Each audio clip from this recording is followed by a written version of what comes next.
Alhaji Haruna Isola Egbinola ṣebí ìwọ ni mò ń kí ńlẹ̀ ọlọ́jọ́ bí mi o Alhaji Haruna. Happy birthday to you, many happy returns. Kókókó ọlọ́jọ́ òní o mo tún dé ilé ọlọ́jọ́ bí wà tó ní ni mo kúkú ń lọ. Aláṣẹ àtolùdarí Haruna Egbinola Global Resources Limited lèmi ń kí lọ́wọ́lọ́wọ́ gbogbo February 18 o lọ́dọọdún ọjọ́ bíi ẹni abíire ọmọ ọkọ ni. Ọkọ alájà ìdáyàlè mi kúkú ń kí ọkọ alájà Ramati rè bàbá Muhammed bàbá Aisha Asmau ń kọ́ wa báwọn ṣọdún mọ́dún tọmọtaya wọ́n rán mi nìyó. Alhaja Islamia Tabayomi aya parako yìí ìlú Ìjẹ̀bú ló ní kí n máa kí olóríire tí ṣayẹyẹ ọjọ́ tí wọ́n bí i. Oní àrùn níyọ̀ lẹ́gbẹ́ Alhaji Haruna Isola nǹkankan oníṣe nǹkankan oníṣẹ́ mi rẹ̀ bó ṣe ń lù là á máa dún ayé oníṣẹ́ ọlẹ́wà máa ṣàmì àṣẹ. Ire owó ire ọlá làbá ọ máa gbé títí dọjọ́ ayé gbogbo. Pínrín lòlògbò ń jí àrùn níyọ̀ lẹ́gbẹ́ ó ti ṣọdún èyí wàá tún bá wọn ṣàmọ́dún. Bàbá Asia bàbá Ibrahim Malia ń kọ́ bá mi kí Abdullahi olú ọmọ ni. Egbinola rèé o. Alhaji Haruna Isola lèmi ń kí lọ́wọ́lọ́wọ́ mú jójó kó sọpá gẹ́gẹ́ February 18 rè ọjọ́ bí ọmọ màá ní.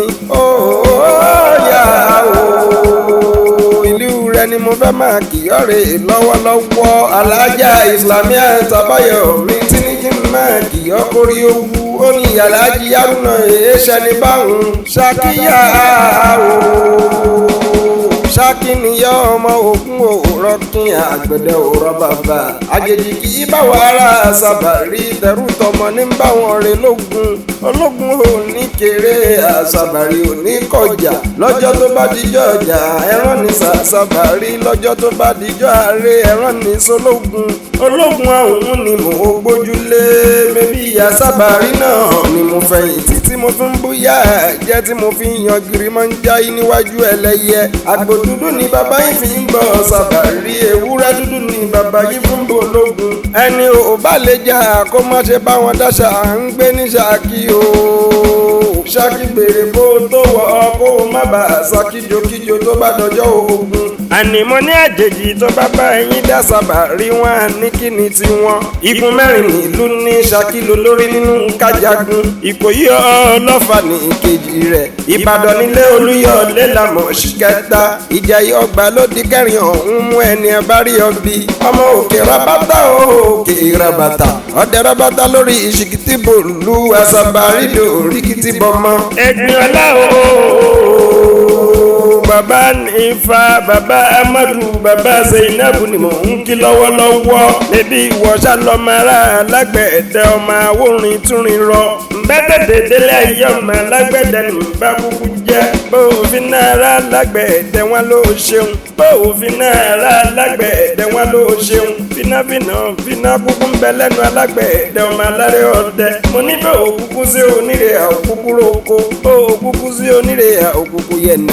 Ó kúkú sí onírè àkúkú tí kótópó ẹrù kú ṣáájú ẹrú onírè nírọ̀bẹ ìwọ̀fà kí onírè àrọ̀ gbàdà ọmọ bíbí onírè àrọ̀ ẹ̀múṣẹ́kẹ́lẹ́ ni wọ́n rà nípe mi ọmọ awórin túnrin rọ àgbẹ̀dẹ ṣùṣù lọ́nà tìrì ire ni wá ti ń bọ̀ tó pọ̀kọ́ fún mi wá o èmi náà ò ní bá ọmú ṣùgbọ́n bálágbẹ̀ẹ́dẹ ọmọ adún lójú ọmọ adún lẹ́nu àṣà àgbọ̀n ìsàlẹ̀ wúromù àní Alhaji Haruna Isola Egbinola lè ní kúkú ń kí lọ́wọ́lọ́wọ́. Aláṣẹ àtolùdarí Haruna Egbinola Global Resources Limited lónìí gbogbo February 18 ní oje rèé. Mo jíjẹ́ tó rọ́ mi o. Alhaja Islamia Tabayomi olórí láàfin parako yìí Ìjẹ̀bú lónìí kí n máa kíyọ ní kíkí tọmọ ọkọ.